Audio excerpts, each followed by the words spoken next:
solve sine of 2x minus x equals 0. And since we are dealing with a double angle right here, we're going to go ahead and replace sine of 2x with our double angle formula.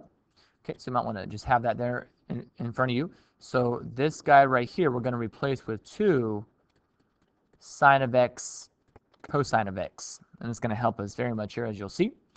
Then we'll drop down our minus sine x equals 0. So since I have a binomial, I have 2 terms, I can factor out my GCF, which is a sine of x. So I'm going to factor out a sine of x. And if I factor that out, then I have 2 cosine x left. And if I factor out the sine, I just have my 1 left. Equals 0. When we have a product, and when it equals 0, we set each factor equal to 0. So sine of x equals 0. And now I set 2 cosine of x minus 1 equals 0. 2 cosine of x minus 1 equals 0.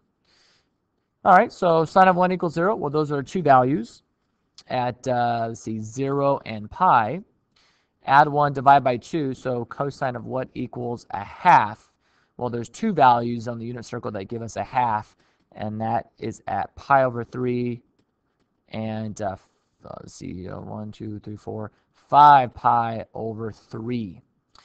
So, and since our problem says within the period of 0 to 2 pi, or within this interval, I stop right here. I don't need to add or tack on that plus 2 pi in within the intervals, okay?